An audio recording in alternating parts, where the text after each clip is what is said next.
Buenas noches, volvemos con el tema abierto la semana pasada, o más bien reabierto la semana pasada, sobre el Tratado de Libre Comercio de América del Norte, el estado actual de las negociaciones y las perspectivas.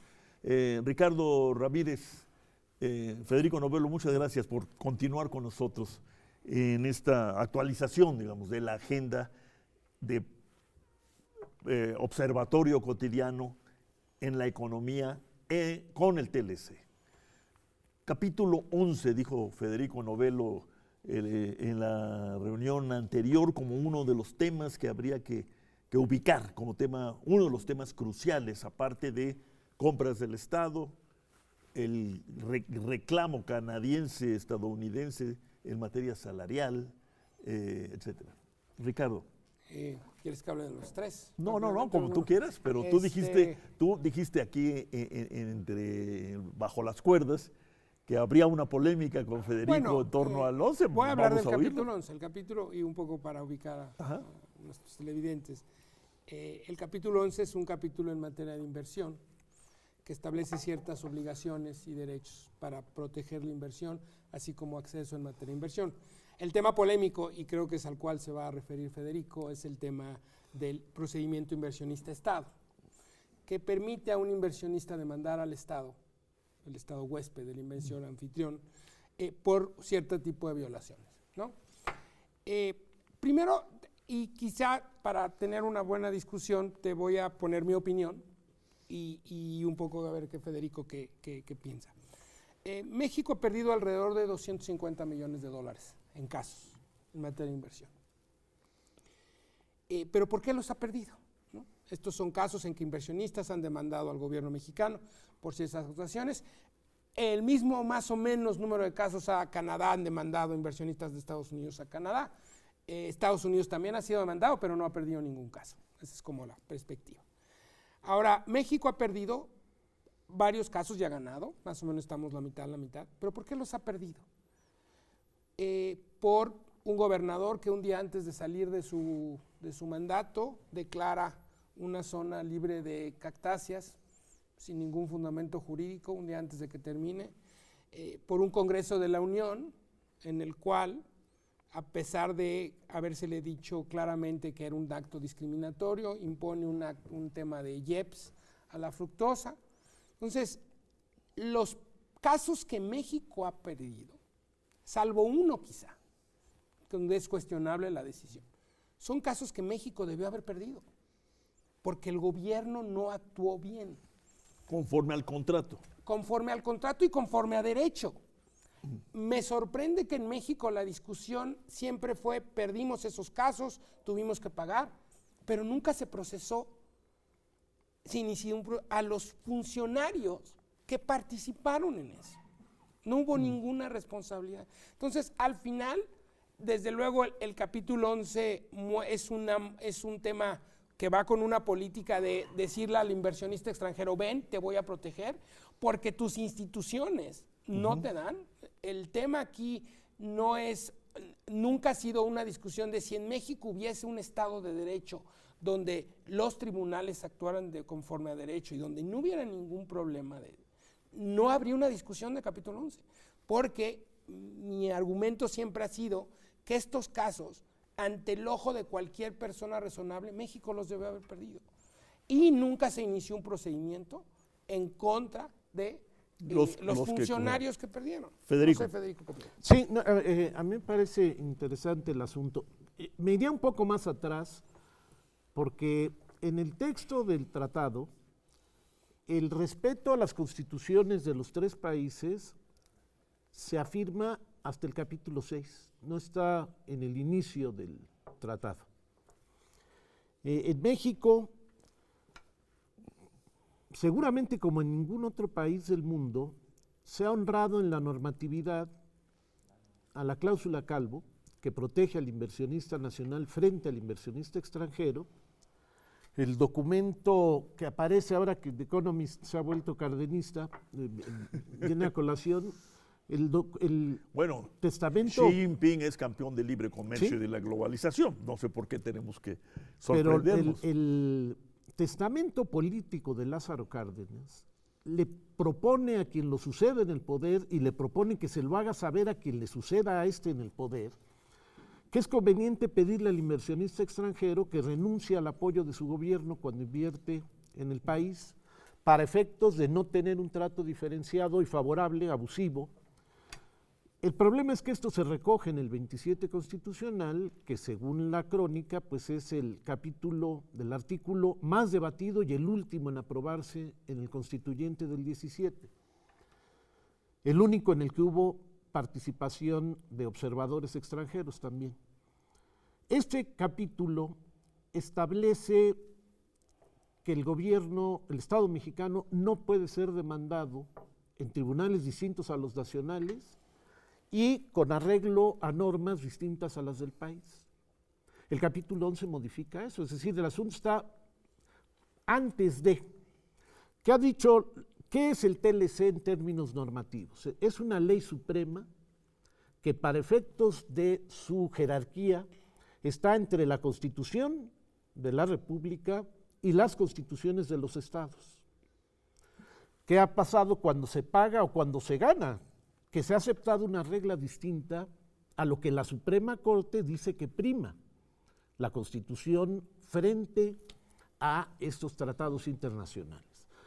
Ese para mí es el problema central, no ya lo que sería la operación del contrato, porque el contrato está violando la Constitución en este capítulo, que para todo efecto práctico es el más relevante. El capítulo 11 dice en qué condiciones se podría eventualmente llevar a cabo una expropiación, y el artículo 27 dice condiciones que tienen que ver con el interés público y la acción del Estado. Aquí habría que pedirle permiso a los otros dos signatarios del tratado, con lo que se está violando en la Constitución, confirmar eso, confirmar ese contrato. Ese es el problema central, la jerarquía de las normas y la observancia de la Constitución. Ricardo. Ahora sí tengo que totalmente estar en desacuerdo con Federico y hago 2 puntos. Primero, el tema de que viola la cláusula Calvo es un tema debatido. Yo no estoy de acuerdo en que viola la cláusula Calvo porque lo que otorga es, Federico omitió mencionar que el mismo derecho que tiene Estados Unidos de 2 temas. El tratado efectivamente dice que al final de un procedimiento, que cuando ganas un caso, si el gobierno no paga, si el gobierno no te restituye, entonces puedes pedirle a tu gobierno que inicie un caso, no que te proteja, que inicie un caso, ¿no? Conforme al mecanismo general de solución de controversias. Primero, esta cláusula nunca se ha invocado en el Telecán. En 20, 30 casos nunca se ha invocado. Esta cláusula que presumiblemente puede violar el Telecán nunca se ha invocado. Existe, nunca invocado. Y hay quienes pensamos que esta cláusula desde luego que no viola la cláusula Calvo. Porque esta cláusula lo mismo aplica a un inversionista mexicano en Canadá o en Estados Unidos. Es una cláusula recíproca. Entonces, igualmente, el gobierno, el inversionista mexicano, puede acudir a su gobierno para que lo proteja. Ese es el primer punto. Y yo me quise enfocar en sustancia, Federico. Te voy a decir por qué. Porque creo que hay una concepción errónea de que las normas del Telecán establecían algo extraordinario. La verdad, y por eso regresar a los casos que perdimos por actos que bajo cualquier óptica, bajo cualquier ley, se hubieran perdido. Y ese es hace no mucho, el ministro Cosío sacó un artículo en El País, donde yo contesté en un artículo en El Universal, donde él hace una serie de aseveraciones diciendo cómo es posible que le demos el derecho a un inversionista de acudir a un tribunal extranjero, ¿no? Y entre líneas se presume o implícitamente se señala que estos tribunales extranjeros tienen un poder extraordinario y van a rendir confort y son básicamente aliados o cómplices del inversionista. Eso no es cierto. Estos casos, como hemos perdido, también hemos ganado muchos donde ha habido demandas frívolas, donde el tribunal le ha dicho algo, no nada más gana México, le pagas todos los gastos de abogados porque tu demanda era extraordinariamente frívola. Entonces, y en el general estamos mitad y mitad, Rolando. Entonces, para mí, el tema de, vamos a discutir la sustancia, vamos a discutir si efectivamente estos tribunales, la discusión debe ser si estos tribunales realmente le están otorgando, son cómplices de los inversionistas. Eso no es cierto. Y la otra discusión que tiene que darse es, ¿por qué no la discusión en México? Es cómo mejoramos nuestras instituciones de justicia para no necesitar el capítulo 11, para no tener que decirle a un extranjero, nuestros tribunales no sirven, ¿no? Estamos en el lugar 80 o en el lugar 90 de imparticipación de justicia en cualquier parámetro internacional. Entonces, hoy, ¿cómo le puedes decir que tienes un Estado de Derecho y que un inversionista puede proteger sus derechos válidamente conforme a la jurisdicción cuando no existe local? Sí, bueno, el asunto es que estos derechos de mexicanos en el extranjero, inversionistas, no contravienen una norma más amplia. Incluso el estatus del tratado no obliga a los gobiernos estatales de Canadá y de Estados Unidos, o provinciales de Canadá y estatales de Estados Unidos, como sí obliga a los gobiernos locales en México. Es una cuestión de principio y de jerarquía de norma. A mí me parece que esto está ligado con una cuestión que para Trump se vuelve clave en este debate. Yo estoy de acuerdo en que el capítulo 19 es el más igualitario. El más igualitario, y por eso no le gusta a Trump, porque tendríamos que tener jurisconsultos de los tres países, prestigiados en los tres países, etcétera, teniendo que ventilar esta cuestión, y es lo que quiere Trump que desaparezca, ese capítulo 19. Sí, porque, bueno, es conforme, alguna vez tú nos lo dijiste, conforme a la tradición americana, ¿no? De no aceptar. Pero en última instancia, y por eso es, digamos, la bomba de tiempo que está en el camino, en última instancia tendría que intervenir la Organización Mundial de Comercio. Por eso es muy probable que después del TLC, para Trump el problema sea respetar las normas de la propia OMC. Vamos a una pausa. Creo que ha quedado sobre la mesa la dificultad incluso del tema, ¿no? Para llegar a tener algún tipo de consenso en esta materia que eventualmente puede ser muy importante, puede ser incluso candente, ¿no? Pero vamos a examinar, en lo que nos queda del tiempo, algunos de los otros temas que ustedes pusieron sobre esta mesa. Vamos a una pausa y continuamos.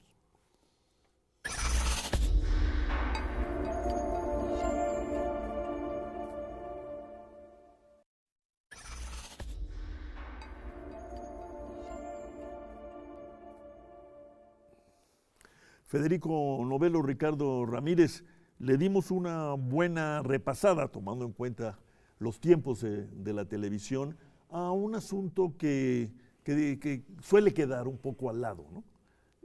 Cuando pues, nos remite, como ustedes lo mostraron, pues, a por lo menos varias interpretaciones de nuestra tradición constitucional, incluyendo aquí la llamada cláusula Calvo. Pero ustedes me abrieron la agenda y hablaron desde la ocasión pasada de las transformaciones que ha sufrido la estructura y la composición del comercio regional, del comercio mundial en realidad, y de sus implicaciones sobre nuestra economía y la economía norteamericana, el tema de las compras del Estado, que en varias ocasiones te he oído a ti, Federico, mencionarlo como un tema al que le han dado la vuelta. Ricardo nos dijo, es que ni siquiera se hizo honor, vamos a llamarle así, a esta prevención, ¿no? Era un compromiso que establecía el TLC, que decía que después de tantos años, no recuerdo el número, las partes se volverían a sentar a tratar temas estatales. E irónicamente, una de las propuestas, según la prensa de Trump, es esto volverlo, lo que llamamos, ahora regresamos a comercio compensado en compras. Yo te compro la misma cantidad que tú me compras a mí. Entonces, yo creo que esos son de los grandes pendientes que México debió haber sido ofensivo en regular las compras estatales, ¿no? No sé. Sí, bueno, la verdad es que las compras estatales, en la lógica de lo que en cierto sentido se ha venido planteando desde Hamilton, pues sería parte central de una política industrial. Y este problema de las industrias infantes o de las nuevas industrias sería clave si en México hubiera una idea de perspectiva, esta idea de que ahora se critica mucho de la temporalidad, ¿no? No respetar la sabiduría del pasado, no tener esperanzas en el futuro, plantea un problema de presentismo más que de aceleración, que yo creo que es clave en todo el asunto del que estamos hablando. Hace ya 41 años, Susan de Brunoff, en un texto que a mí me pareció muy impactante en ese año, Estado y Capital, sostiene que el triunfo del neoliberalismo es la derrota del proletariado en el sentido de plantear esta cuestión de lo que ha venido siendo la fuente de la desigualdad en todo el funcionamiento de la economía mundial. Y es acabar con la sindicalización. Es un caso muy peculiar que Canadá mantenga un 30% de su fuerza laboral sindicalizada en sindicatos estadounidenses y Estados Unidos apenas sostenga el 7% de sus trabajadores sindicalizados en sus propias grandes centrales. El problema para México es que nuestro sindicalismo es como pieza de museo para todo efecto práctico y de defensa de los trabajadores, y el origen del problema que se está planteando es que aunque se hable de cadenas de valor, de ventajas comparativas, etcétera, el papel que México está jugando en el Tratado de Libre Comercio es el papel muy significativo de las importaciones temporales, es decir, compras para ser reenviadas al exterior, y es el asunto central de los muy bajos salarios. ¿Qué tendría que ver con esto, con las compras nacionales? Tendría que ver con equilibrar la visión que se tiene sobre el sector externo, que nos estrangula, y la visión que se tiene del sector interno, el llamado mercado interno. Bueno, decía Ricardo que el tema salarial solo, digamos, tiene sentido abordarlo si lo ubicamos en un tema mayor, que es el tema de la desigualdad.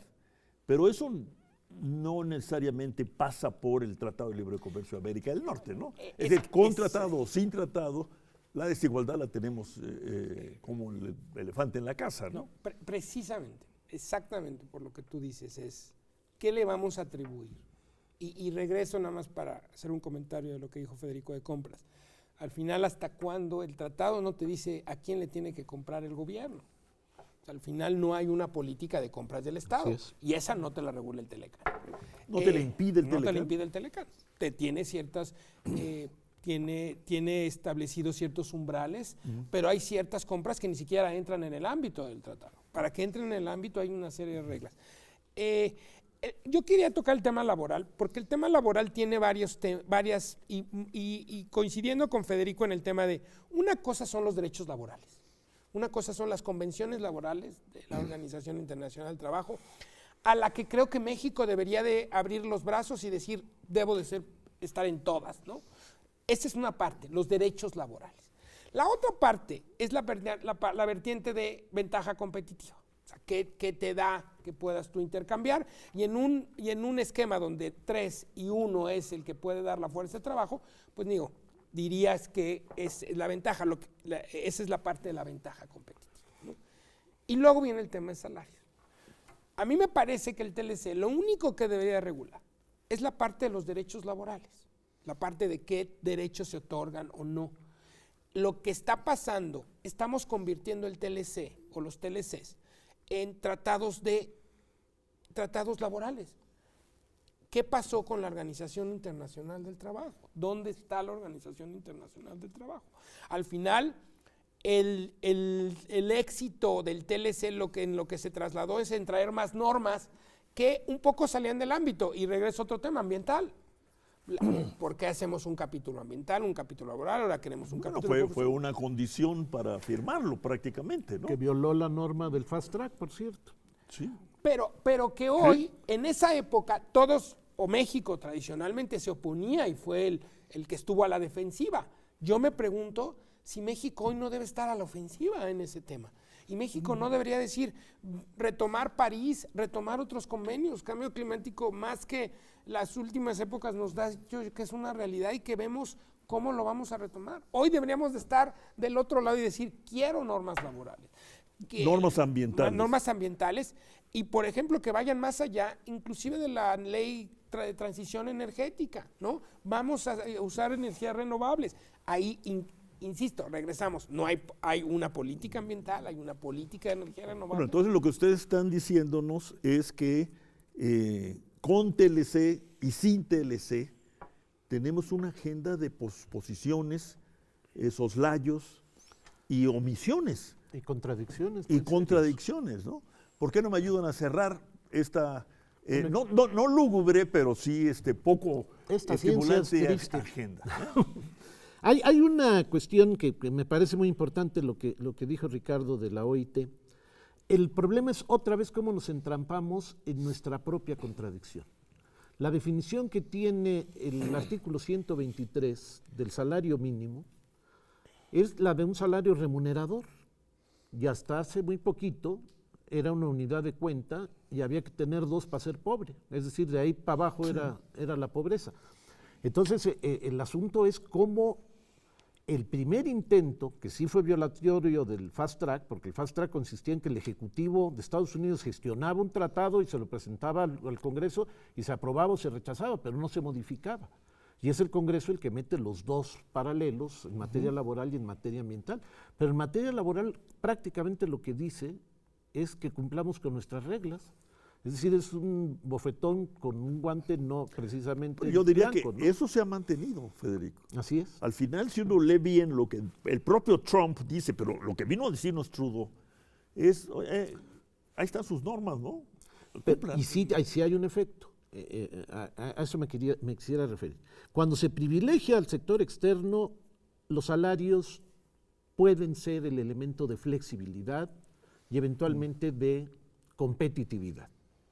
Cuando hay que pensar ya en el mercado interno, no me gusta en la forma en que lo plantea Quintana en el Financiero, porque él cree que el mercado interno es la compra de coches y que estamos en una desgracia si López Obrador llega a presidente, pues se van a vender menos coches. Pero dicho, ya estamos llenos de coches pero, para pensar en eso. Pero Quintana se refiere una y otra vez también a la masa salarial, ¿no? Pero no en esta ocasión.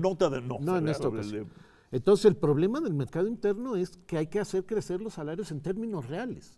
No en términos canadienses o estadounidenses, en términos reales. Así es. Y hay que promover un tipo de sindicalismo que se merezca el nombre. Como lo organizó el Estado, hay que volverlo a organizar con un Estado que también merezca el nombre. Termina, Ricardo. Y ese es un pendiente de la agenda, pero que no es el TLC, un pendiente de la agenda interna. De la agenda nacional. Y yo creo que hay 2 temas, Estado de Derecho y corrupción. Es otro tema en la agenda que tenemos que resolver con o sin TLC. Que tenemos que atender de raíz. Y el otro tema, educación, que no tiene nada que ver con el Telecán, pero bueno, estamos en Radio UNAM, en TV UNAM, entonces tengo que decir que el tema de educación es un tema fundamental, ¿no? Que esas 3 vertientes, el tema de desigualdad, el tema de Estado de Derecho y el tema de educación son temas que tenemos que atender ya con o sin tratado. Así es. Y la transformación de la que nos hablaste al principio, ¿dónde queda? Si hemos transformado por menos franjas enteras de nuestra producción, ¿qué hacemos con eso? Yo creo que... Ya es distinto a cómo empezamos, digamos. Bueno, yo primero considero que lo primero que se planteó sigue en pie. Es decir, que el comercio en sus actividades más dinámicas no desaparece si desaparece el tratado. Esta sería la primera cuestión. La segunda es que se requiere una suerte que tiene que ver con capacitación y parcialmente con educación de derrama de estos saberes productivos. El problema es el modelo estadounidense de producción, en donde la opinión de los propios trabajadores juega un papel mucho menos significativo que en Asia. Japón, en Europa, ¿no? Pero aquí va a jugar un papel relevante para efectos de lo que podríamos llamar el desarrollo local, que esto también es una parte de la agenda que hemos perdido, ¿no? Es decir, las facultades fiscales de los gobiernos locales, etcétera, todo lo que sea desordenado por un centralismo federalista que es una rueda cuadrada, ¿no? Bueno, pues una agenda por llenar, muchas asignaturas por cubrir. Muchas gracias, Federico Novelo. Gracias a ti, muchas Rolando. gracias, Ricardo Ramírez. Gracias a ustedes. Buenas noches.